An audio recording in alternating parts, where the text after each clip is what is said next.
어머니 짐 다 내놨으니까 가져가세요. 번호 바꿨어요. 희원아, 문 좀 열어보자. 이게 무슨 짓이니? 이제 남남이잖아요. 제 집에서 나가주세요. 내 물건들, 남편 사진이라도. 다 버렸어요. 쓰레기장에요. 이제 와서 그런 걸 찾아봤자 소용없죠. 이러면 안 돼. 그녀가 울부짖으며 문을 두드렸지만 윤희원은 아랑곳하지 않았습니다.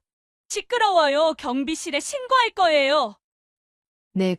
내가 어떻게 이럴 수가. 순간 인영이가 달려왔습니다.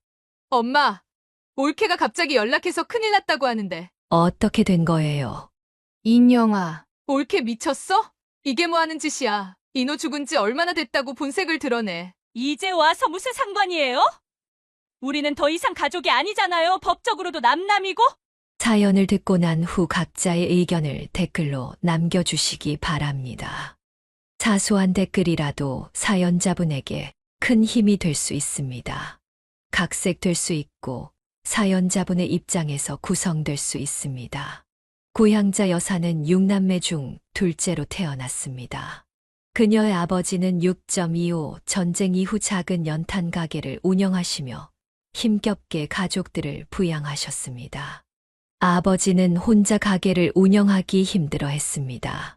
그래서 아버지의 말씀에 15살이던 그녀는 학교를 그만두고 연탄 배달을 시작했습니다. 여자아이가 연탄을 나르는 게 쉽지 않았지만 그녀는 한 번도 불평하지 않았습니다.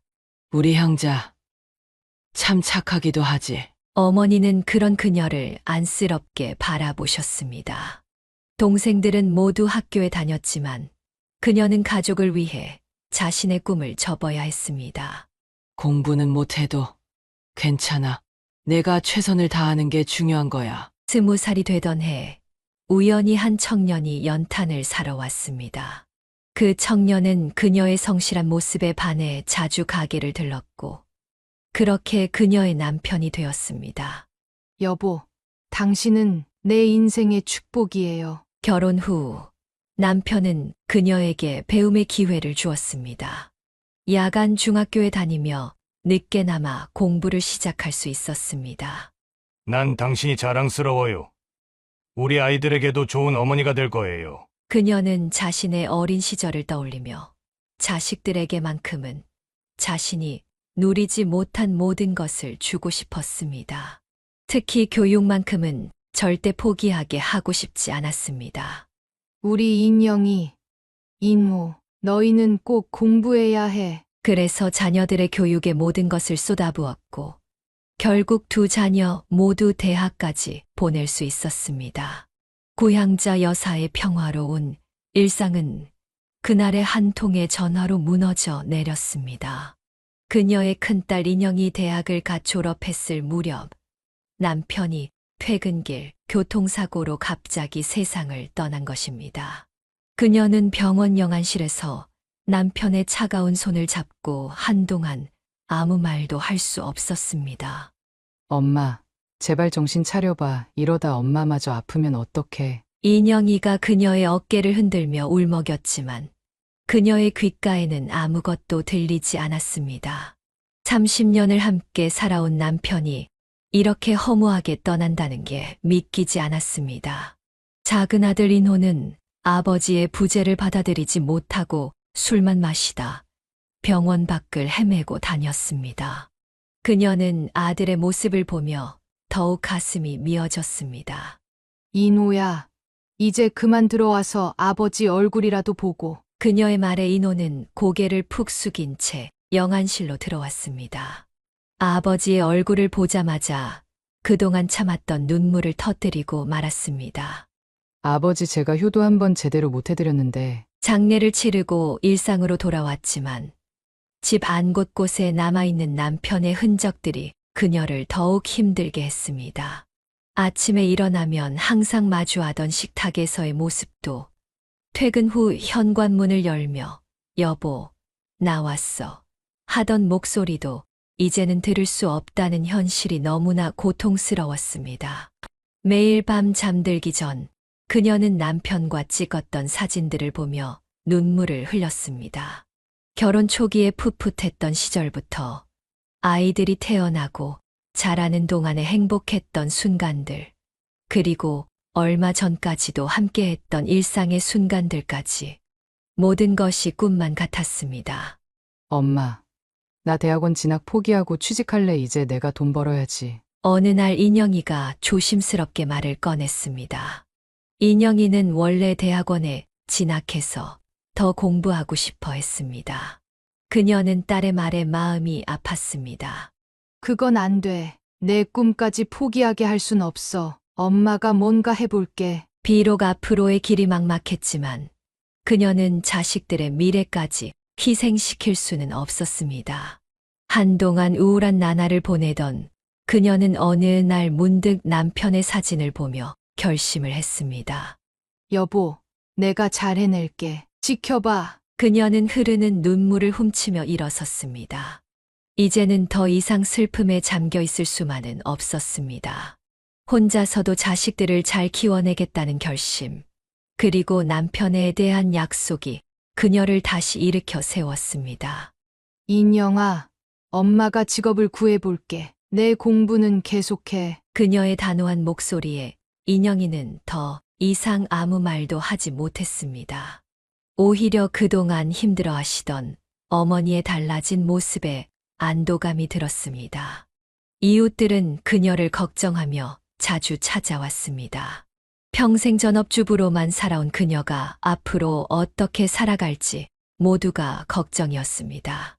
오랜 친구들의 위로에 그녀는 조금씩 힘을 얻었습니다. 아직은 앞으로 무엇을 해야 할지, 어떻게 살아가야 할지 막막했지만 한 걸음씩 나아가기로 했습니다. 인호야, 이제 술 그만 마시고 회사 나가렴. 아버지도 그러길 바라실 거야. 아들 인호도 조금씩 일상으로 돌아가기 시작했습니다. 아버지의 부재는 여전히 크게 느껴졌지만 이제는 어머니를 위해서라도 강해져야 한다는 것을 알았습니다. 이렇게 구향자 여사의 새로운 도전이 시작되었습니다. 비록 앞으로의 길이 쉽지는 않겠지만 그녀는 이제 혼자서도 강하게 살아갈 준비가 되어 있었습니다. 남편이 하늘에서 지켜보고 있다는 믿음으로 그녀는 한 걸음 한 걸음 앞으로 나아가기로 했습니다. 구향자 여사는 며칠을 고민하다 결심을 내렸습니다. 그녀는 복지관에서 우연히 본 요양보호사 모집 공고가 자꾸 머릿속에 맴돌았습니다. 30년 넘게 전업주부로만 살아왔지만 이제는 새로운 도전이 필요했습니다. 엄마, 정말 요양보호사 하실 거예요? 힘드실 것 같은데. 인영이의 걱정스러운 목소리에 그녀는 오히려 씩씩하게 대답했습니다. 괜찮아, 엄마도 이제 뭔가 해야지. 아픈 어르신들 돌보면서 보람도 느낄 수 있을 것 같아. 하지만 처음 시작한 공부는 생각보다 훨씬 더 어려웠습니다. 그녀는 책을 펴고 앉아 있어도 무슨 말인지 잘 이해가 되지 않았습니다. 밤늦게까지 책을 보다가 잠이 들면 꿈에서도 시험에 떨어지는 악몽을 꾸곤 했습니다. 향자야, 우리 같이 공부하면 되지.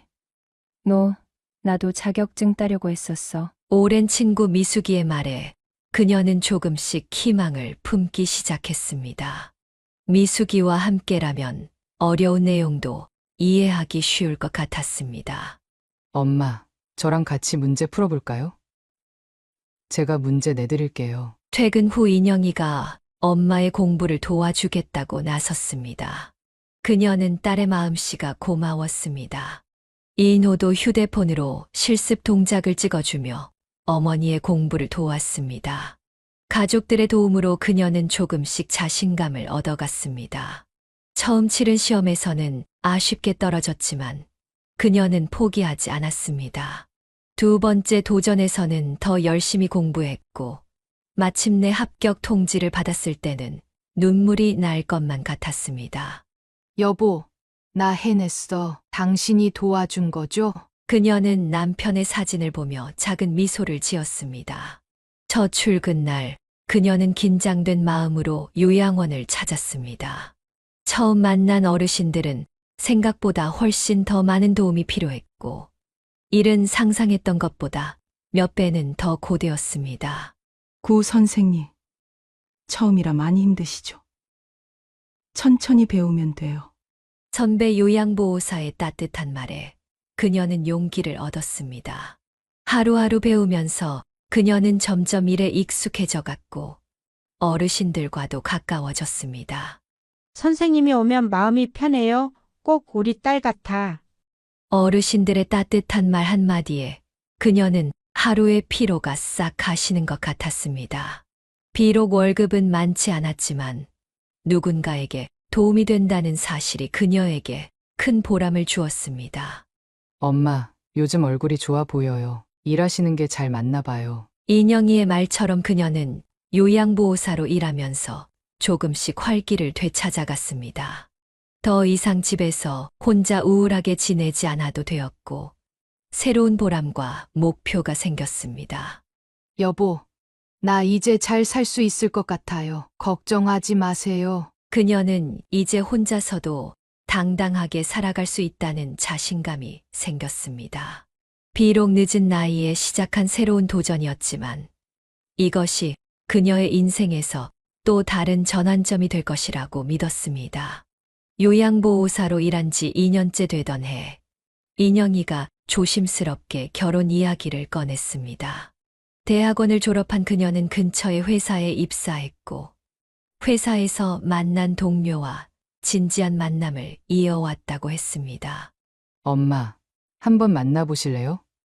정말 좋은 사람이에요. 그녀는 딸의 행복한 표정을 보며 가슴이 따뜻해졌습니다.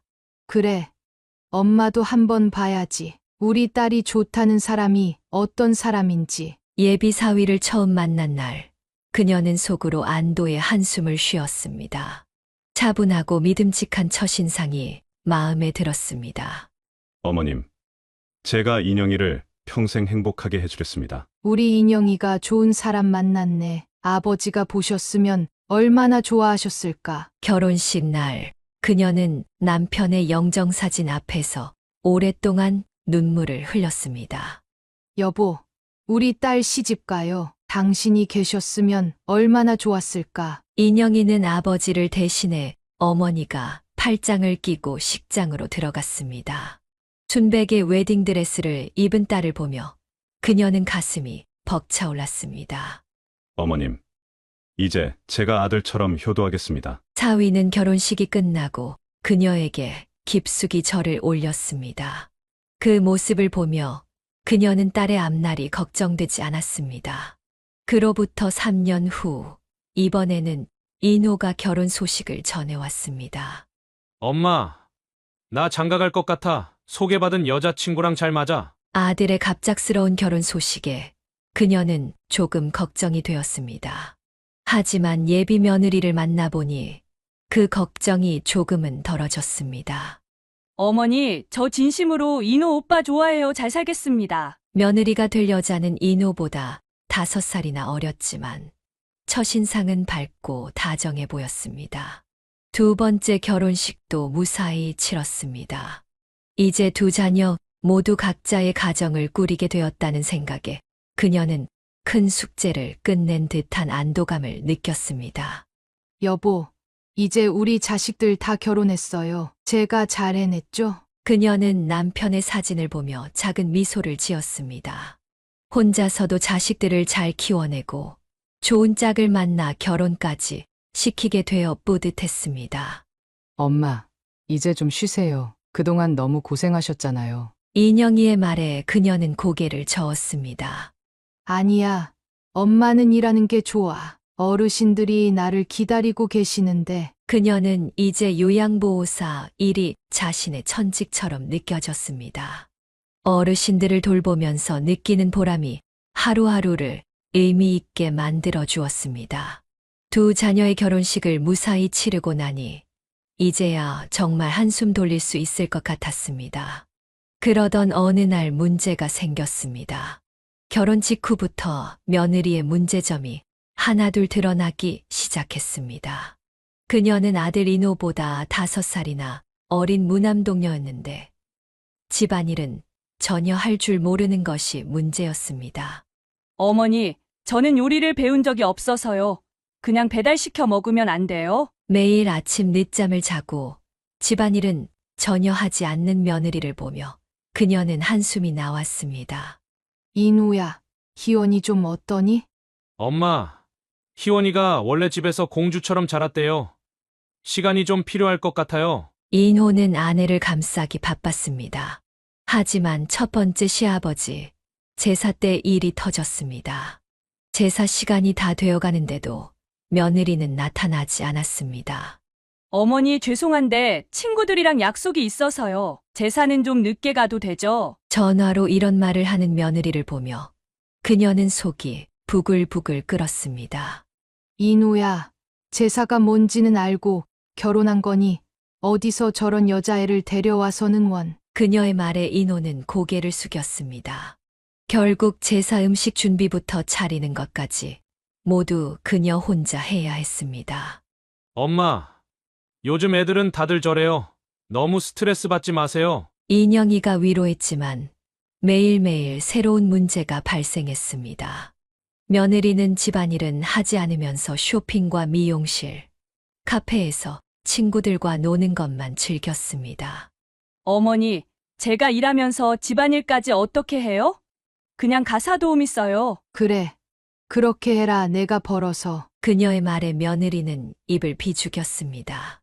제가 친딸이었어도 시집살이 시키셨겠어요? 이 말을 들은 그녀는 순간 열이 확 올랐습니다. 뭐라고? 내가 너한테 뭘 시켰다고 그런 말을 해? 아니, 그게 아니라 어머니 세대랑 저희 세대랑은 좀 달라요. 이해해 주셔야. 며느리의 태도는 날이 갈수록 더욱 건방져졌습니다. 설거지도 하지 않은 그릇들이 싱크대에 쌓여 있고 빨래는 여기저기 널브러져 있었습니다. 인우야, 이러다가 내가 망가질까 걱정이다. 엄마, 제가 알아서 할게요. 너무 걱정하지 마세요. 하지만 이노의 말과 달리 상황은 나아지지 않았습니다. 오히려 며느리는 시어머니의 잔소리가 심하다며 친정에 하소연까지 했습니다. 사돈 우리 딸이 뭘 그렇게 잘못했다고 그렇게 매일 면박을 줍니까? 이렇게 하셔도 되는 거예요. 어린애가 불쌍하지도 않아요. 안사돈까지 전화로 항의를 해오자 그녀는 말문이 막혔습니다. 이제는 자식 키우는 일보다 며느리를 다루는 게 더 힘들게 느껴졌습니다. 여보, 당신이 살아계셨다면 이런 일이 없었을 텐데. 밤마다 남편의 사진을 보며 그녀는 한숨을 쉬었습니다. 이것이 시작에 불과하다는 것을 그때는 알지 못했습니다. 고향자 여사의 65번째 생일날이었습니다. 그녀는 오랜만에 자녀들과 함께하는 자리가 마련되어 기분이 좋았습니다. 어머니, 생신 축하드려요. 이거 백화점에서 세일할 때 산 거예요. 며느리는 무심히 선물 봉투를 내밀었습니다. 그녀는 며느리의 태도가 서운했지만 애써 미소를 지었습니다. 엄마, 제가 준비한 선물이에요. 평소에 갖고 싶어 하셨던 거예요. 인영이는 정성스럽게 포장한 선물을 건넸습니다. 어머, 이런 비싼 걸 어떻게? 그녀가 감동한 표정으로 선물을 받자 윤희원이 날카로운 목소리로 말했습니다. 언니는 맞벌이 하니까 이런 거 사기 쉽죠? 저희는 인호 오빠 월급으로 겨우 사는데. 순간 분위기가 얼어붙었습니다. 희원아, 그게 무슨 말이야? 선물이 비싸고 싼 게 중요한 게 아니잖아. 인영이가 참지 못하고 말했습니다.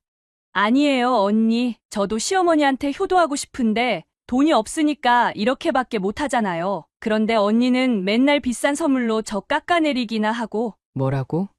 내가 언제 그랬다고 그래? 그러니까 저보고 시어머니한테 잘하라고 맨날 뒤에서 얘기하시고. 윤희원의 말에 인영이의 얼굴이 붉어졌습니다. 너 지금 무슨 소리 하는 거야? 내가 엄마 걱정돼서 한 말을 그렇게 뒤집어서. 인영아, 그만해. 오늘은 그냥. 그녀가 말리려 했지만 이미 늦었습니다. 엄마, 저 이제 못 참겠어요. 올케 당신이 우리 엄마한테 한 게 뭐가 있는데. 집안일도 안 하고 제사도 불참하고 너 뭐 하다 왔길래 이렇게 막대 먹은 거야. 그래서 뭐 어쩌게요? 저는 그렇게 살아왔고 앞으로도 그렇게 살 거예요. 시댁은 저한테 뭘 바라지 마세요. 며느리의 도끼 어린 말에 사위마저 참지 못했습니다. 그래도 그렇지. 어머님 생신날 그런 말씀을. 결국 생일 자리는 파국으로 치달았습니다. 이인호는 아내를 데리고 황급히 자리를 떴고 인영이는 울면서 어머니를 끌어안았습니다.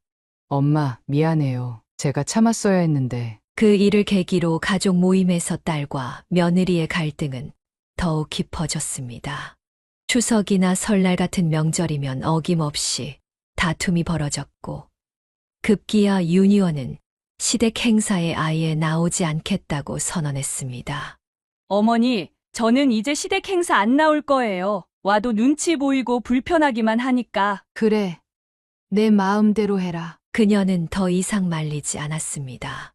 하지만 가슴 한켠이 무너져 내리는 것 같았습니다.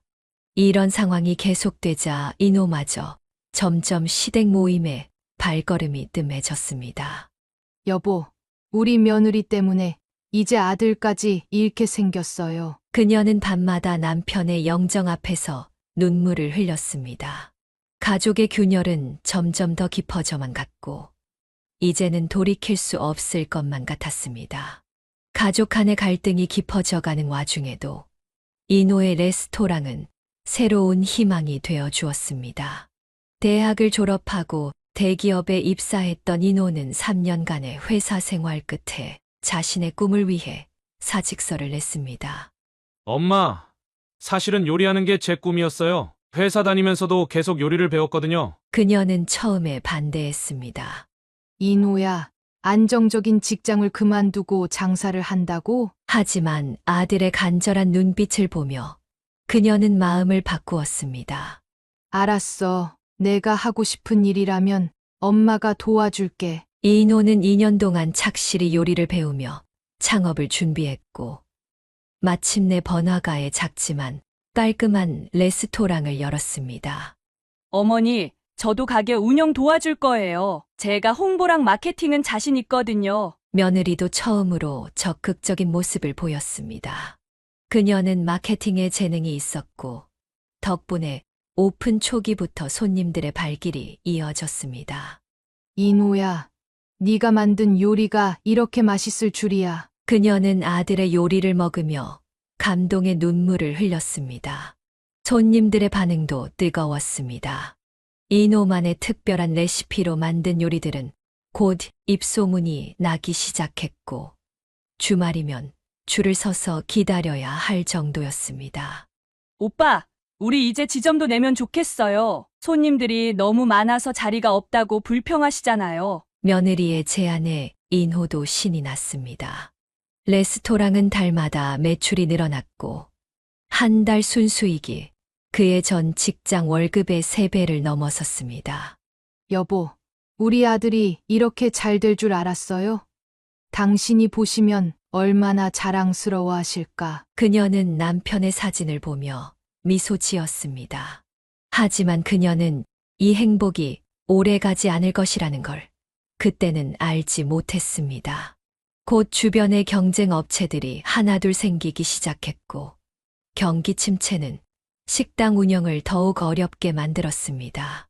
엄마, 걱정 마세요. 제가 잘 해결할 수 있을 거예요. 하지만 인호의 자신감과 달리 레스토랑의 매출은 점점 떨어지기 시작했습니다. 고향자 여사는 요즘 들어 아들의 얼굴이 어두워지는 것을 느꼈습니다. 한때 성업했던 레스토랑은 이제 한산한 날이 더 많아졌습니다.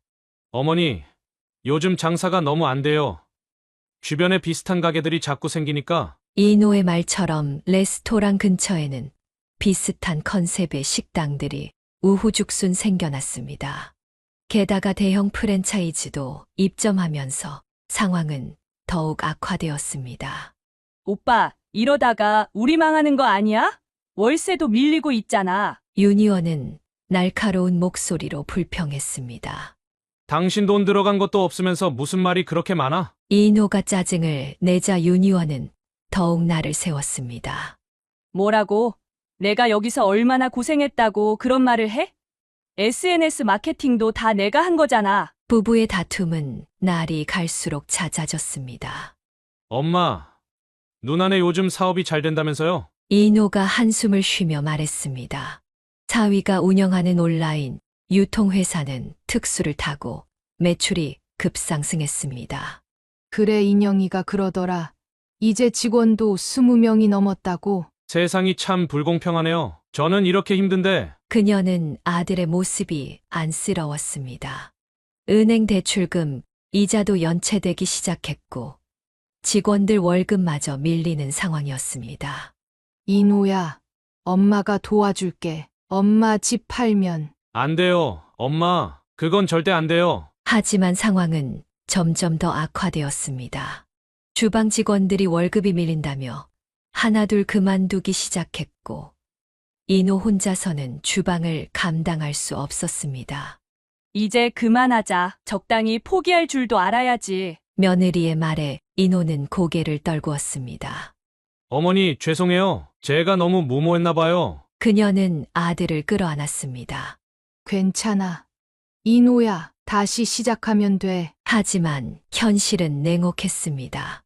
밀린 월세와 대출금, 직원들 월급까지 빚은 산더미처럼 쌓여갔습니다. 그녀는 밤마다 남편의 사진을 보며 눈물을 흘렸습니다.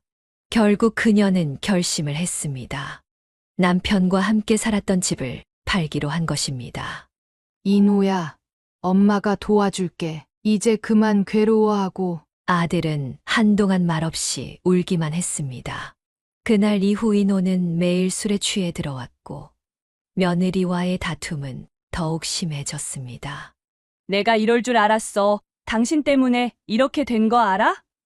당신이 경영을 못하니까. 그럼 당신은 뭘 했는데? 맨날 쇼핑이나 다니고 더 한 게 있어. 마침내 고향자 여사는 30년간 살아온 집을 팔았습니다. 그녀는 짐을 정리하면서 남편과의 추억이 담긴 물건들을 하나하나 들여다보았습니다. 여보, 우리가 함께 살던 집을 팔아요. 하지만 아들을 위해서니까 이해해 주세요. 짐을 정리하는 내내 눈물이 마르질 않았습니다. 집을 판 돈으로 이노의 빚을 청산하고 나니 레스토랑은 가까스로 문을 닫지 않을 수 있었습니다.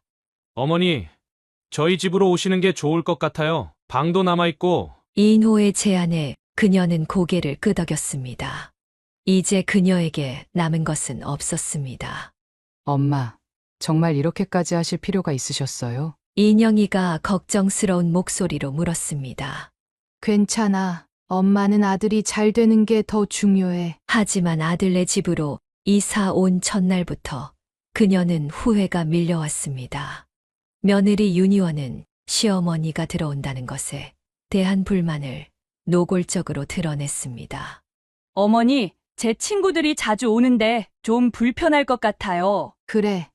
나는 내 방에만 있을게. 식당 운영은 조금씩 나아지는 듯 했지만 집안 분위기는 점점 더 험악해져 갔습니다. 며느리는 여전히 매일같이 쇼핑과 미용실을 다녔고 집안일은 손도 대지 않았습니다. 어머님 전에도 말씀드렸다시피 저는 요리를 배운 적이 없어서요. 그냥 배달시켜 먹으면 안 될까요? 매일 아침 그녀는 쌓여있는 설거지를 하고 빨래를 널었습니다.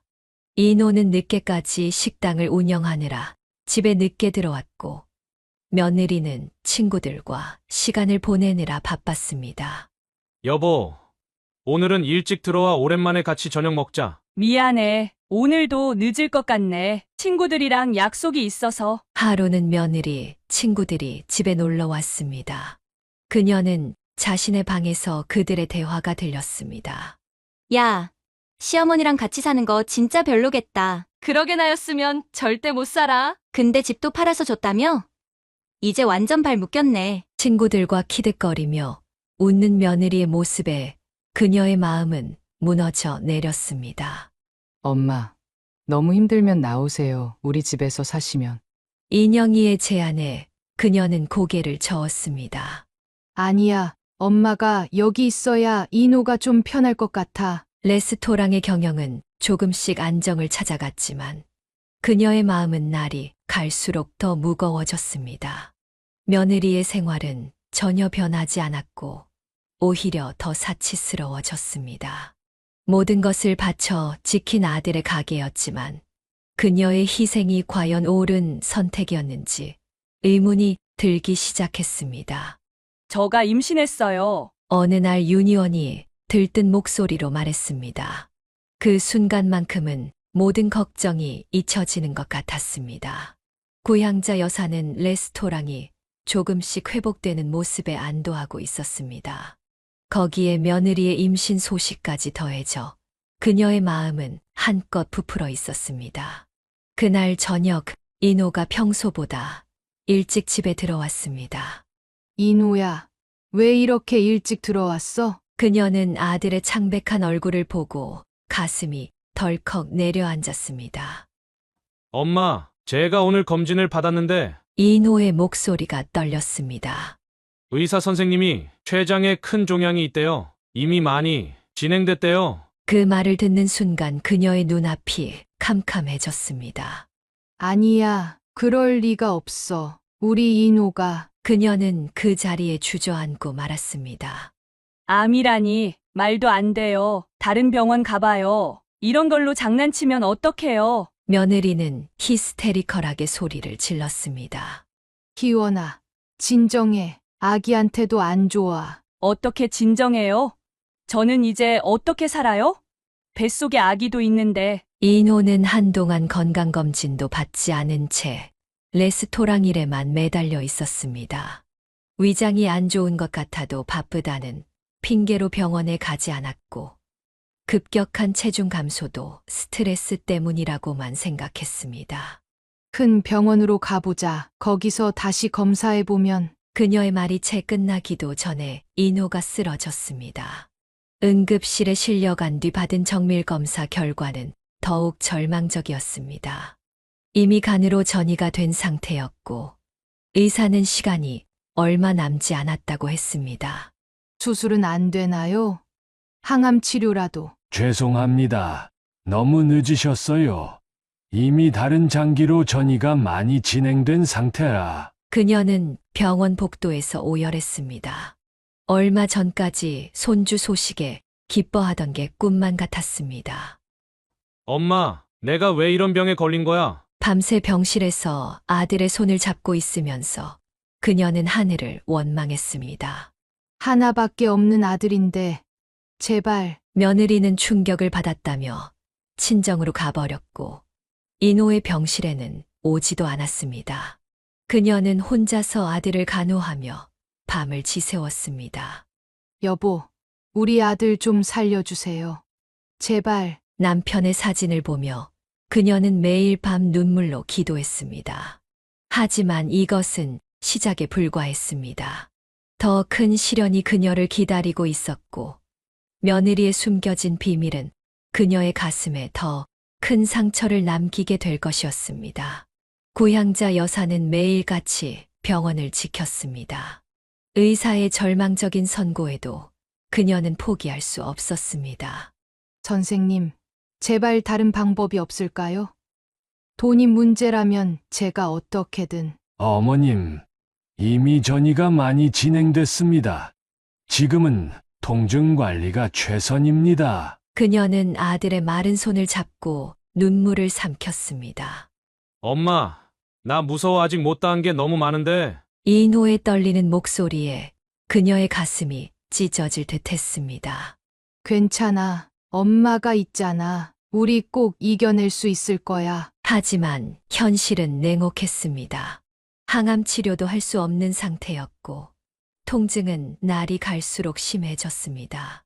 어머니, 저 친정에서 좀 쉬다 올게요. 며느리는 남편의 병간 오는 뒷전인 채 친정으로 도망가다시피 떠났습니다. 엄마, 희원이는 왜 안 와? 인호가 신음처럼 내뱉는 말에 그녀는 대답을 할 수 없었습니다. 곧 올 거야. 아기 때문에 몸이 힘들어서 그래. 거짓말로라도 아들을 위로해야 했습니다. 하지만 며느리는 좀처럼 병원에 나타나지 않았습니다. 엄마, 나 아기 얼굴도 못 보고 죽는 거야? 인호의 말에 그녀는 고개를 저었습니다. 무슨 소리야. 내가 꼭 이겨낼 거야. 아기도 보고. 밤마다 그녀는 병원 복도에서 울었습니다. 아들의 고통을 지켜보는 것이 너무나 힘들었습니다.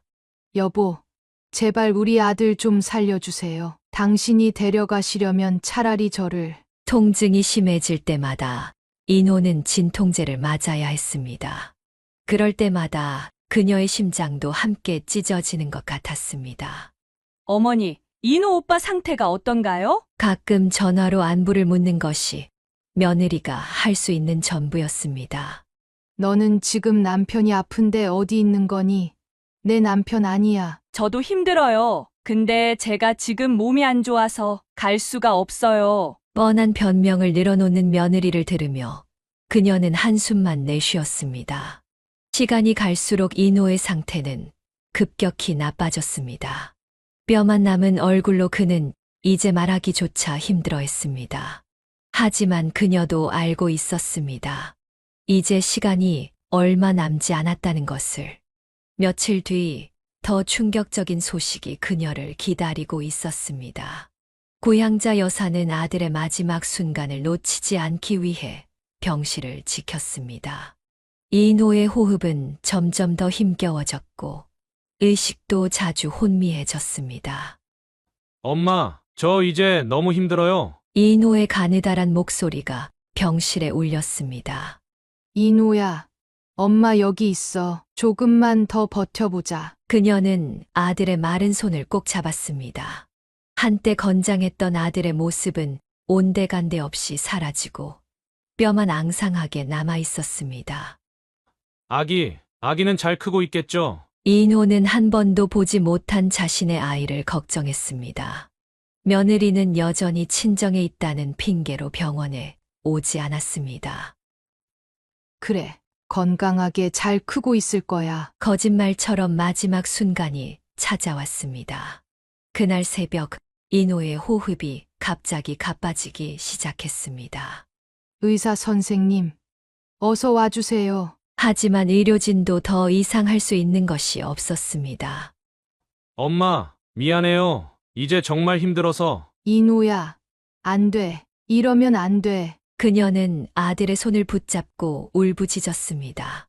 하지만 인호의 숨은 점점 약해져 갔습니다. 아빠한테 가면 꼭 인사드릴게요. 그것이 인호의 마지막 말이었습니다. 심전도의 긴 경고음이 울리는 순간 그녀의 세상도 함께 무너져 내렸습니다. 인호야, 우리 인호야. 그녀는 아들의 차가운 몸을 끌어안고 오열했습니다. 남편을 잃은 후 홀로 키워온 아들, 그토록 자랑스러워하던 아들을 이렇게 보내야 한다는 것이 믿기지 않았습니다. 병원 장례식장은 조문객들로 북적였습니다. 고향자 여사는 아들의 영정사진 앞에서 멍하니 앉아 있었습니다. 어머니, 저 잠깐 화장실 좀 다녀올게요. 며느리는 벌써 5번째 자리를 비웠습니다. 그녀의 눈은 붉어져 있었지만 눈물 자국 하나 없이 깨끗한 화장이 그대로였습니다. 저기 구 여사님, 장례 지도사가 조심스레 다가왔습니다.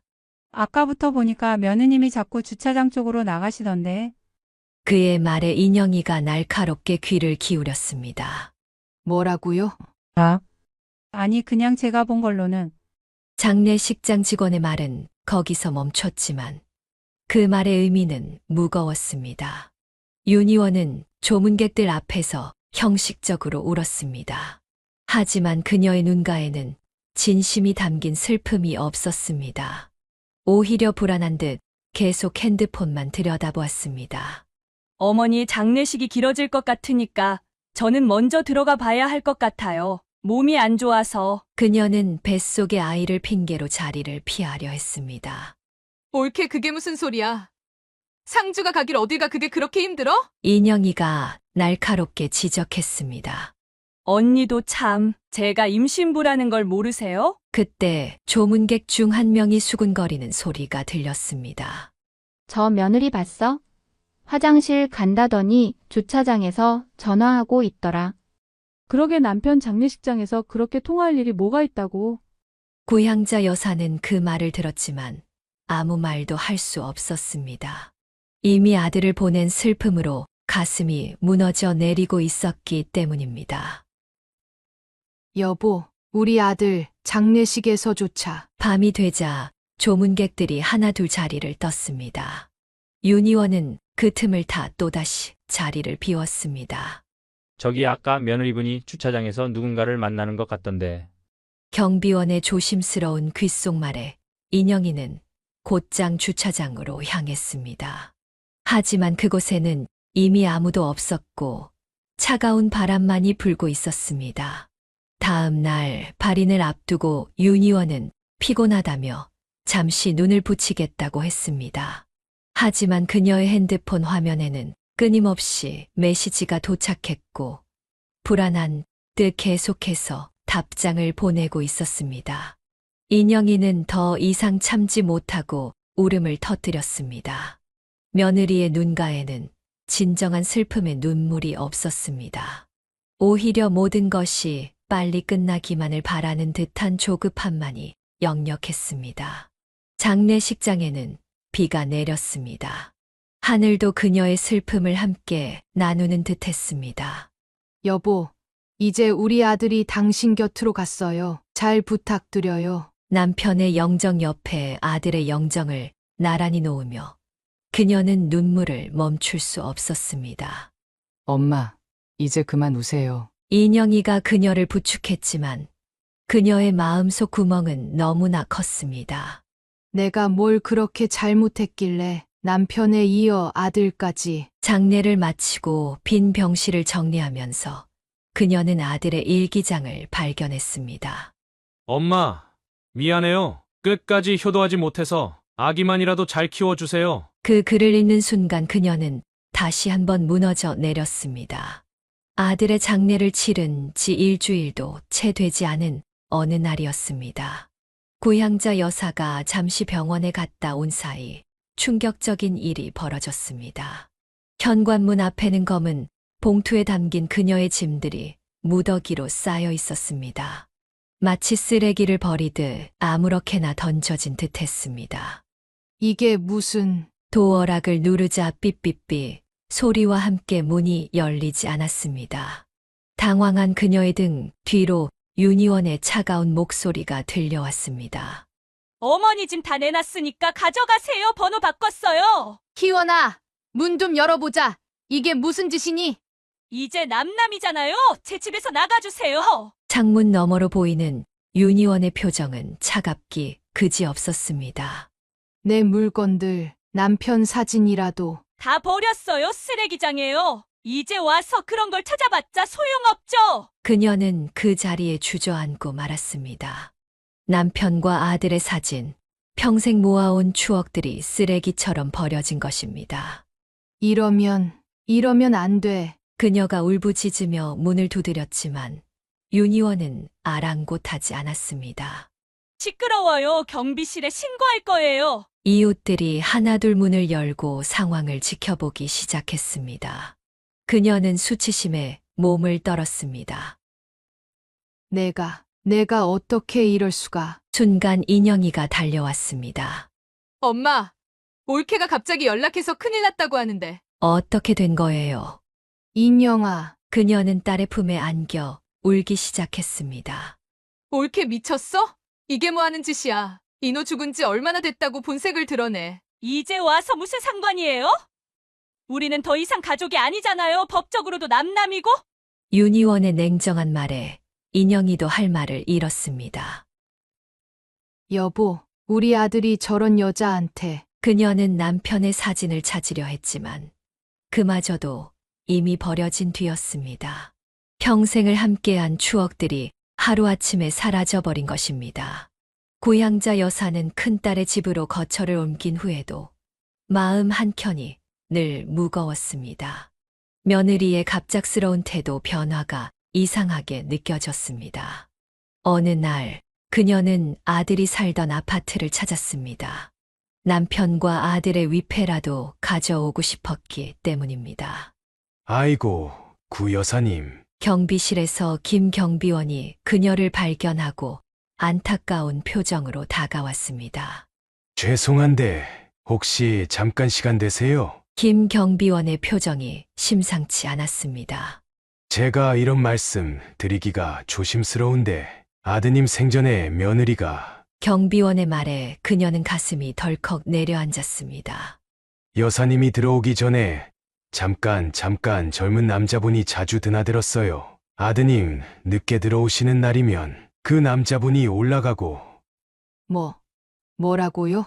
처음엔 그냥 친구라고 생각했는데 둘이 주차장에서 몰래 만나는 것도 봤어요. 요즘도 자주 와요. 그녀는 그 자리에서 눈앞이 캄캄해졌습니다. 혹시 그 사람 어떻게 생겼나요? 키 크고 마른 남자분이에요.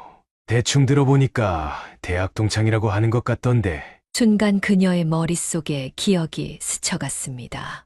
작년 추석 며느리가 데려왔던 그 남자. 대학 동창이라며 인호에게 소개했던 사람이었습니다. 아드님 돌아가시고 나서도 그 남자분 계속 드나들어요. 어제도 왔다 갔는데. 그녀의 손이 떨려왔습니다. 아들이 병마와 싸우는 동안에도 며느리는 죄송하지만 혹시 동영상으로 남겨놓은 증거가 있나요? 네, 있습니다. 제가 찍어뒀어요. 이런 일이 있을 줄 알고. 김 경비원이 휴대폰을 꺼내 영상을 보여주었습니다. 화면 속에는 윤희원과 그 남자가 서로 손을 잡고 차에 오르는 모습이 선명했습니다. 그리고 이것도 보세요. 또 다른 영상에는 인호가 병원에 입원해 있던 시기, 늦은 밤 둘이 함께 들어오는 모습이 찍혀 있었습니다. 아들이 병원에서 죽어가고 있을 때 그녀는 그 자리에서 주저앉고 말았습니다. 죄송합니다. 구 여사님, 더 일찍 말씀드렸어야 했는데. 아니에요. 이렇게라도 알게 해주셔서 감사합니다. 그녀는 떨리는 다리로 일어섰습니다. 이제 모든 것이 이해가 됐습니다. 며느리가 병원에 오지 않았던 이유, 그리고 서둘러 그녀를 내쫓았던 이유까지. 여보, 우리 아들이 이런 여자한테. 그녀는 집으로 돌아와 한동안 오열했습니다. 하지만 이내 눈빛이 달라졌습니다. 이대로 넘어갈 수는 없었습니다. 인영아, 엄마가 할 말이 있어. 그녀는 딸에게 전화를 걸었습니다. 이제는 진실을 밝혀야 할 때였습니다. 며느리의 충격적인 배신을 알게 된 구양자 여사는 딸 인영이와 함께 법무법인을 찾았습니다. 상속 전문 변호사와의 상담이 잡혀 있었습니다. 어머님께서 집을 파시고 아드님의 사업 자금으로 지원하신 부분이 있다고 하셨는데 혹시 차용증이 있으신가요? 변호사의 질문에 그녀는 가방에서 서류 하나를 꺼냈습니다. 네, 인호가 나중에 법적 문제가 생길까봐 써준 차용증이에요. 아, 이거 매우 중요한 자료가 될 것 같습니다. 변호사는 차용증을 자세히 살펴보았습니다. 이 차용증으로 보면 어머님이 대여하신 금액이 먼저 상속 재산에서 공제되어야 합니다. 그리고 나서 남은 재산을 상속하는 방식이 되겠네요. 재산을 다시 되찾아올 수 있는 건가요? 인영이가 앞으로 몸을 기울이며 물었습니다. 네, 특히 어머님께서 생활비까지 지원하신 부분이 있다고 하셨는데 이 부분도 증거가 있으시다면. 그녀는 통장 내역을 보여주었습니다. 매달 정기적으로 입금된 생활비 내역이 고스란히 남아 있었습니다. 이건 정말 좋은 증거가 되겠네요. 사실상 어머님께서 가계와 생활 전반을 지원하신 거니까요. 그런데 한 가지 걱정되는 게 있습니다. 변호사의 표정이 심각해졌습니다. 뭔가요? 혹시 태아 관련 문제는 어떻게 생각하고 계신가요? 아드님의 자녀라면 당연히 상속권이 있습니다만. 순간 구양자 여사와 인영이는 서로를 바라보았습니다. 경비원에게 들은 이야기를 떠올리니 의심이 커졌습니다. 변호사님, 만약 그 아이가 아들의 아이가 아니라면요? 변호사의 눈이 커졌습니다. 그건 매우 중대한 문제가 되겠네요. 입증할 만한 근거가 있으신가요? CCTV 영상이 있어요. 아들이 병원에 있는 동안 며느리가 다른 남자와. 아, 그렇군요. 그럼 친자 확인 검사를 요구할 수 있습니다. 법원에 신청하면 됩니다. 며느리가 거부하면요? 거부하면 그것도 불리하게 작용합니다. 법원은 왜 거부하는지 의심할 테니까요. 상담을 마치고 나오면서 그녀는 복잡한 심정이었습니다. 엄마, 우리가 너무하는 걸까요? 아니야. 이건 우리 이노를 위해서라도 꼭 해야 해. 집으로 돌아오는 길, 그녀의 휴대폰이 울렸습니다. 발신자는 뜻밖에도 윤희원이었습니다. 어머니, 저희 좀 만나야 할 것 같아요. 윤희원의 목소리가 평소와는 달리 조심스러웠습니다. 아마도 그들이 변호사를 찾아갔다는 소식을 들은 모양이었습니다. 고향자 여사는 카페에서 며느리를 기다리고 있었습니다. 얼마 전까지 그녀를 쫓아내던 며느리가 갑자기 만나자고 한 것이 의아했습니다. 어머니 많이 기다리셨죠? 윤희원은 평소와 다르게 공손한 태도로 나타났습니다. 화장기 없는 얼굴로 검은 옷을 입고 있었습니다. 무슨 할 말이 있다고? 어머니, 제가 잘못했어요. 제가 너무 많이 잘못했어요. 윤희원은 갑자기 그녀의 손을 잡으려 했습니다. 이제 와서 그게 무슨 소용이야? 제발 용서해 주세요. 제가 정신이 나갔었나 봐요. 오빠가 떠나고 너무 힘들어서. 그녀는 며느리의 연기 같은 눈물을 차갑게 바라보았습니다. 어머니, 이제 정신 차렸어요. 다시 예전처럼 지내요. 제가 어머니 모시고. 예전처럼 내가 내 물건들 다 버리고 나를 쫓아냈잖아. 그때는 제가 너무 상심해서, 그리고 뱃속의 아이 때문에 예민해져서. 윤희원의 말에 그녀는 쓴웃음을 지었습니다. 그 아이, 정말 우리 이노 아이 맞아? 순간 윤희원의 얼굴이 굳었습니다. 어머니, 무슨 말씀을. 대학 동창이라던 그 남자 자주 만났다며? 윤희원의 얼굴이 창백해졌습니다. 그건 그냥 친구 사이. 이노가 병원에 있을 때도 매일 들어오던 그 남자랑은 친구 이상 아니었어? 어머니, 제발 오해하지 마세요. 저는 오빠만 사랑했어요. 윤희원은 눈물을 흘리며 애원했습니다.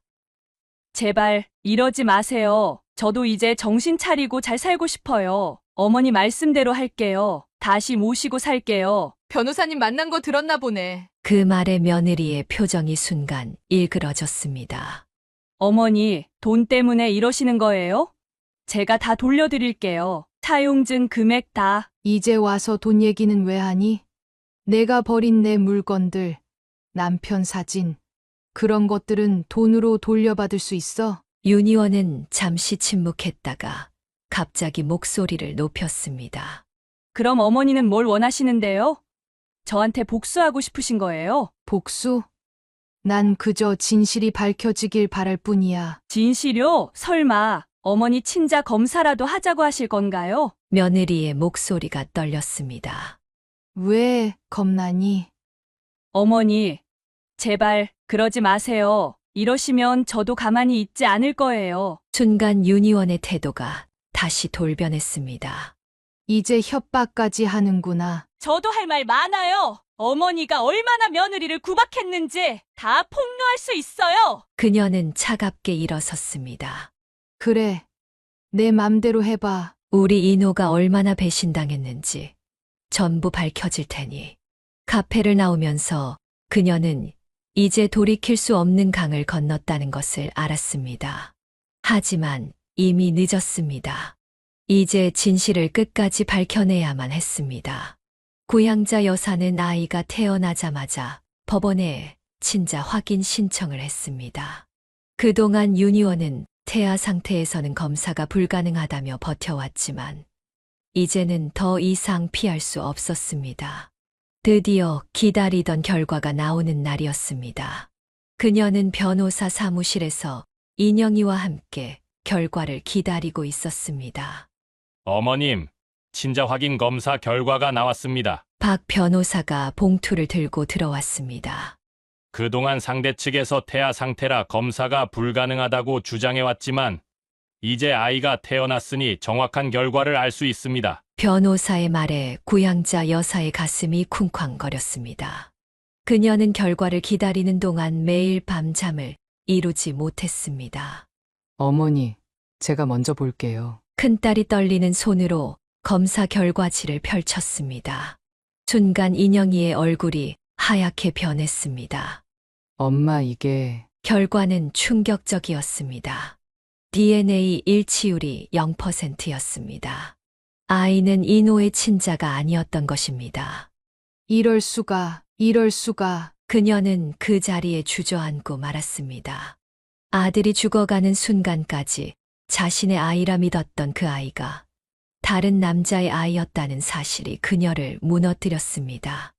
윤희원 씨는 어디 있습니까? 변호사가 물었습니다. 도망갔어요. 결과 나오기 전날 갑자기 짐을 싸서. 인영이가 떨리는 목소리로 대답했습니다. 아마도 결과를 예상했겠죠. 이제 법적 조치를 취할 수 있습니다. 그녀는 아들의 사진을 꺼내 보았습니다. 이노야, 내가 얼마나 큰 배신을 당했는지. 순간 그녀의 휴대폰이 울렸습니다. 발신자는 안사돈이었습니다. 어머님, 우리 희원이가 울먹이는 목소리였습니다. 모든 걸 털어놨어요. 그 남자의 아이라는 것도. 전화 속에서 윤희원의 친정어머니는 계속해서 용서를 빌었습니다. 당신 딸 악마인 거 알죠? 우리 아들이 암으로 죽어가는 동안에도 둘이서 그 짓거리 했다고요. 사람이 죽어가는데. 그녀의 목소리가 떨렸습니다. 죄송합니다. 정말 죄송합니다. 하지만 이미 돌이킬 수 없는 상처였습니다. 아들은 자신의 아이라 믿고 그토록 기뻐했던 아이가 아내의 불륜으로 생긴 아이였다는 사실도 모른 채 세상을 떠났습니다. 이제 어떻게 하실 건가요? 변호사가 조심스럽게 물었습니다. 끝까지 가보려고 합니다. 우리 아들의 명예를 위해서라도. 그녀의 눈빛이 달라졌습니다. 이제는 더 이상 물러설 수 없었습니다. 아들이 겪은 배신과 고통, 그리고 그의 명예를 위해 끝까지 싸워야 했습니다. 어머니. 인영이가 그녀의 손을 꼭 잡았습니다. 모든 것이 끝난 것 같았지만 이제부터가 진짜 시작이었습니다. 진실이 밝혀진 만큼 이제는 정의를 실현해야 할 때였습니다. 고향자 여사는 떨리는 손으로 바깥사돈 댁의 번호를 눌렀습니다. 이제는 모든 것을 밝힐 때였습니다. 사돈, 죄송하지만 지금 시간 되시나요? 드릴 말씀이 있어서요. 1시간 후 바깥사돈이 서둘러 찾아왔습니다. 그들의 얼굴에는 이미 불안감이 가득했습니다. 이게 무슨 소리입니까? 우리 딸이 그럴 리가. 바깥사돈은 검사 결과를 보고 얼굴이 하얗게 변했습니다. 저희가 무슨 면목으로. 그는 그 자리에서 주저앉아 오열했습니다. 그동안 제가 얼마나 우리 딸을 자랑스러워했습니까? 이런 일이. 바깥사돈은 갑자기 자리에서 일어나 현관으로 향했습니다. 당장 그 앤 데려와야겠소. 이렇게 끝날 일이 아닙니다. 1시간 후 며느리는 친정아버지에 의해 끌려왔습니다. 그녀의 얼굴은 이미 울어서 붉어져 있었습니다. 아버지, 저는 무릎 꿇어! 바깥사돈의 호통에 며느리는 그 자리에 무릎을 꿇었습니다. 어머님, 저는 정말 죄송합니다. 며느리가 흐느끼며 말했습니다. 죄송하다고? 그게 다야? 내가 우리 이노를 어떻게 배신했는지 알기나 해? 고향자 여사의 목소리가 떨렸습니다.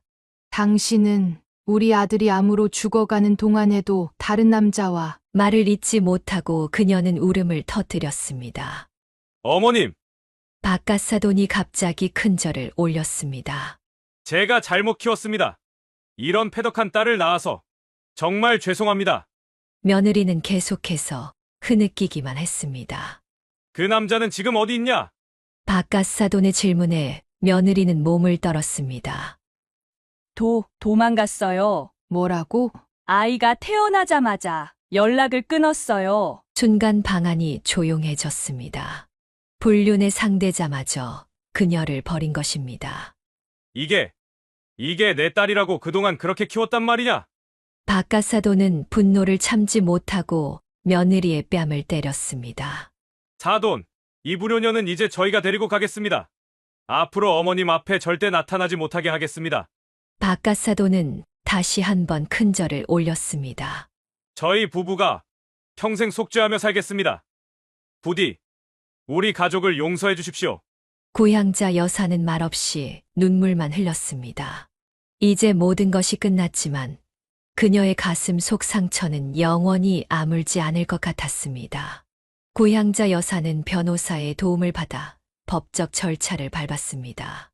친자 검사 결과는 결정적인 증거가 되었고 아들이 생전에 작성한 차용증도 힘을 발휘했습니다. 어머님, 이제 모든 법적 절차가 끝났습니다. 윤희원 씨는 상속권을 완전히 상실했고 아파트에서도 나가야 합니다. 변호사의 말에 그녀는 깊은 한숨을 내쉬었습니다. 드디어 끝나는군요. 며칠 후 윤희원은 짐을 싸서 아파트를 나가야 했습니다. 그녀는 마지막까지 뻔뻔한 태도를 보였습니다. 어머니, 이래도 되는 거예요? 저와 아이를 길거리로 내쫓으시게요? 아직도 뻔뻔하기 그지없구나. 내가 저지른 일의 대가야. 윤희원은 마지막으로 한 번 더 애원했습니다. 제발 마지막 기회를 주세요. 제가 정말 잘못했어요. 하지만 고향자 여사의 표정은 차가웠습니다. 이제 와서 그런 말이 무슨 소용이니?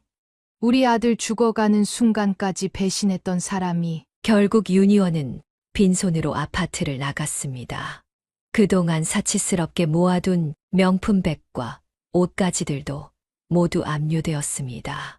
엄마, 이제 좀 마음이 편해지셨어요? 인영이가 어머니의 손을 잡았습니다. 그래, 이제 너무 늦었지만 우리 인우한테 떳떳해질 수 있을 것 같구나. 그녀는 남편과 아들의 위패 앞에 앉았습니다. 여보, 우리 아들 명예는 지켰어요. 이제 편히 쉬세요. 눈물이 그녀의 뺨을 타고 흘러내렸습니다. 비록 사랑하는 남편과 아들은 돌아올 수 없지만 적어도 그들의 명예는 지킬 수 있었습니다. 어머니, 이제 우리 집으로 가요. 제가 모시고 살게요. 인영이의 말에 그녀는 고개를 끄덕였습니다. 이제 새로운 시작을 할 때였습니다. 아파트를 나서며 그녀는 뒤를 돌아보았습니다. 아들과의 추억이 가득한 이곳을 떠나는 것이 아쉬웠지만 이제는 모든 것을 내려놓을 때였습니다. 인호야, 엄마가 내 명예는 지켰다. 이제 아빠랑 편히 쉬거라. 그녀의 발걸음은 이제 한결 가벼워졌습니다. 진실을 밝히고 정의를 실현한 후의 마음은 비록 아프지만 담담했습니다. 시간이 흘러 모든 것이 제자리를 찾아갈 것입니다. 그리고 그녀는 이제 떳떳하게 하늘에 있는 남편과 아들을 마주할 수 있게 되었습니다. 고향자 여사는 이제 딸 인영이의 집에서 새로운 삶을 시작했습니다. 그동안의 힘든 시간을 돌이켜보면 딸과 사위의 존재가 얼마나 큰 힘이 되었는지 새삼 깨달았습니다. 엄마, 이제 여기가 엄마 집이에요. 편하게 계세요. 인영이는 매일 아침 어머니의 건강을 챙겼고 퇴근 후에는 함께 저녁을 먹으며 이야기를 나누었습니다. 어머님, 저희가 효도하겠습니다. 더 이상 힘든 일 없으시게. 사위는 그녀를 친어머니처럼 공경했습니다. 주말이면 드라이브를 가자고 제안하기도 하고 맛있는 음식점을 찾아다니며 그녀의 마음을 달래주었습니다. 여보, 우리 딸 잘 키웠죠? 이제야 알겠어요. 진정한 가족이 뭔지. 그녀는 남편의 사진을 보며 미소 지었습니다. 힘든 시간을 겪으며 오히려 더 단단해진 가족의 의미를 깨달았습니다. 엄마, 좋은 소식이 있어요. 어느 날 인영이가 들뜬 목소리로 말했습니다. 제가 임신했어요. 그 말을 듣는 순간 그녀의 눈시울이 붉어졌습니다. 새로운 생명의 소식은 그동안의 아픔을 조금이나마 치유해 주는 것 같았습니다. 정말이니? 네. 엄마, 이제 외할머니 되시는 거예요. 사위도 함께 기뻐했습니다. 어머님, 이제 손주 보실 일만 남으셨네요. 그녀는 딸의 배를 쓰다듬으며 행복한 눈물을 흘렸습니다. 비록 아들은 잃었지만 새로운 희망이 시작되고 있었습니다. 인호야, 내 누나가 엄마가 된대. 하늘에서 축하해 주렴. 시간이 흘러 어느덧 봄이 왔습니다. 그녀는 매일 아침 공원을 산책하며 새로운 하루를 시작했습니다. 더 이상 과거의 아픔에 묶여있지 않았습니다.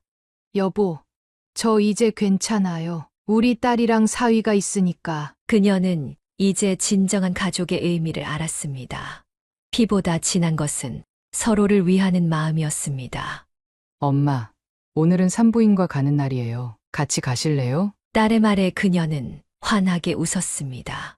새로운 생명을 기다리는 설렘으로 그녀의 일상은 다시 빛나기 시작했습니다. 그래, 가자. 우리 손주 얼굴 좀 보게. 이제 그녀는 알았습니다. 진정한 승리는 복수나 정의의 실현이 아닌 남은 가족과 함께 새로운 희망을 만들어가는 것임을. 그리고 그 여정에서 딸과 사위는 언제나 그녀의 가장 큰 힘이 되어 주었습니다. 여보, 우리 이노야, 이제 편히 쉬어. 엄마는 잘 지낼 거야. 봄바람이 불어오는 어느 날, 그녀는 평화로운 미소를 지으며 앞으로의 날들을 바라보았습니다. 새로운 시작은 언제나 가능했고, 진정한 가족의 사랑은 영원했기 때문입니다. 사연을 듣고 댓글을 남겨주시기 바랍니다. 사소한 의견일지라도 사연자분에게는 큰 힘이 됩니다. 노골적인 악성 댓글은 사연자분에게 상처가 될 수 있으니 삼가주시기 바랍니다.